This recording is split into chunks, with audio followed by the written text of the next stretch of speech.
Anytime I see you, girl, my heart they beat boom boom chick. Hello everybody, Charlie, it's your boy King Eazie, and this is my third special, on 3 Music TV. Okay, so my music journey, that's an interesting one. So what happened was, I used to sing in the bathroom just like anybody, and then I had role models too. We had R. Kelly. I used to sing his songs, mimic his songs, sing in the bathroom, and then from bathroom, school. So sometimes I used to gather people and I'd give them one nice freestyle. And then people kind of loved it. And then one time I gave a freestyle and my friend teacher at school heard it. And it was like, wow, I need you to sing. I need you to actually sing at school. So it was one of then time entertainment, worship, one of those times. And then I was called on to give a solo. And then that was it. After then, everybody was like, King, you need to do music. You need to sing. We need to hear you. We want to hear you every day.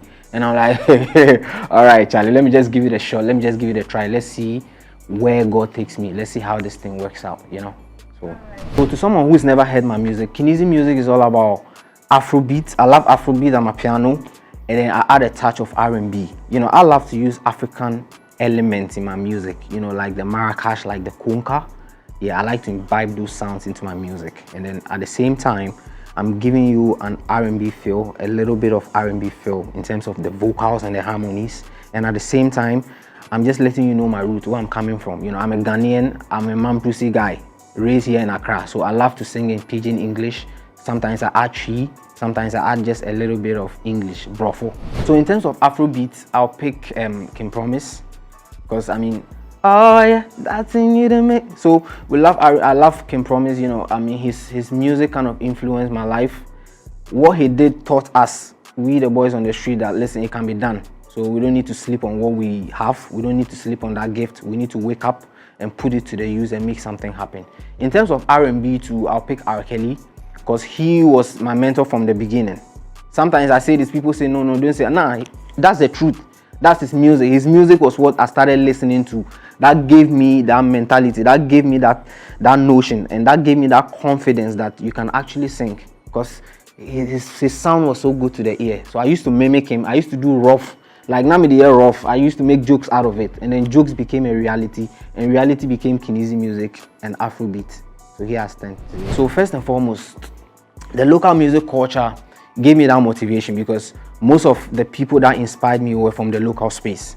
We have King Promise, we have R2Bs, we have Sarkodie, we have, you understand. So these people were the people that got it done out there and gave us the motivation that we can rise, we can go out there and make it happen as well.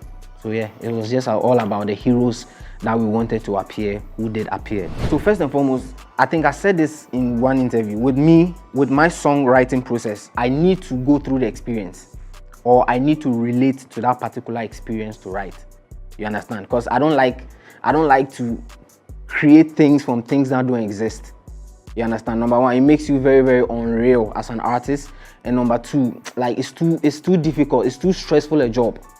You understand? But once you go through that ordeal, once you go through that dilemma, once you go through that experience, you have enough vocabulary, you have enough lyrics, you have enough sound, you have enough motivation. You understand? So first and foremost, I have to go through the experience, and then secondly, that experience must make meaning to me. Now, when the experience makes meaning to me, then I now convert that experience into melodies, and then based on what I went through, I put in the words, and then we make it happen. All right, so the song that best describes me as an artist. Wow, all my songs, they kind of describe me as an artist. Like I said, I have to go through the experience. But I'll say Amina, because Amina actually is a song that I relate to on all metrics. Now, let me just give you guys a brief history about it. Amina, the song, I got it from a heroine in Nigeria, from the Zazao tribe called Aminata, who rose up to be a warrior and conquered many lands. And I relate to the song because, I'm a single mother. My dad died when I was like 7. And then from there, my mother took up the job, like Aminata. You understand? And then raise us to become who we are today. Sometimes I remember those days, I'll be sacked for school fees, I'll come home, and then my mom will go to the wardrobe. Things, clothes and sandals and things that people bought for my mom, or people give to her as gifts, even during the funeral. She takes everything, writes in our face and sells it and gives me the money and says, I see something in you, God wants to use it to do something Don't sit at home. Don't be a rascal. Don't be a junkie. You have to go to school and learn and become somebody. So I rose up and I was like, nah. So this song I actually dedicated to my mom because I relate to this song in a lot of angles, in all metrics. Yeah. All right. So, you know, as an artist, there's been a lot of ups and there's been a lot of downs as well. One major challenge I faced growing up as an artist was I didn't have a label. You understand? So I kind of struggled a little bit in the initial stage. So what happened was I sat down and I'm like, nah, how do I fix this? I need a label.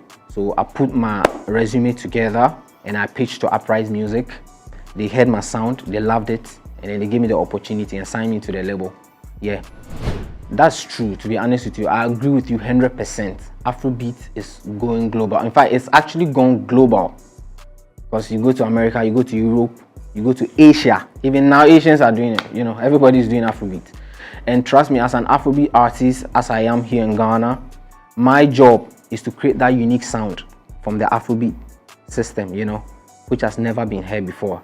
And then also, involve myself in the ecosystem and then also become whoever I want to become. So it's generally all about uniqueness. It's a big sound, you understand? It's very broad. What you got to do is study the sound, find out something unique. You understand? Make your sound very unique and then you sell to the people. Yeah. Locally, I would love to work with King Promise. You know, I keep mentioning his name. And then, I mean, international, I love to work with Chris Brown. Yeah.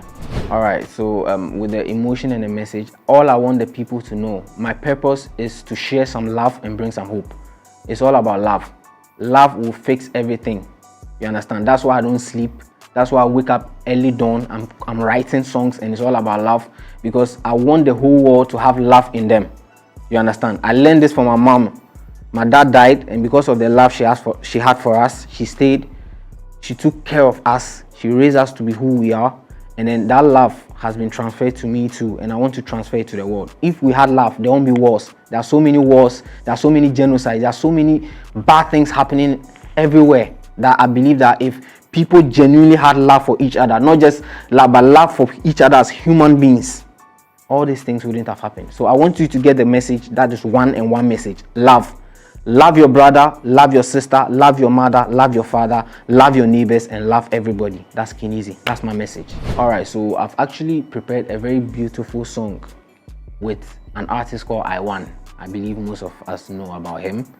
And then also, I have another song called The Love Melody, which is going to be coming out very soon. So I have with I1 111, and I have Love Melody, which is going to be coming out soon. And trust me, sometimes I just sit and listen to this. I'm like, this is crazy. You guys can't miss this. Trust me.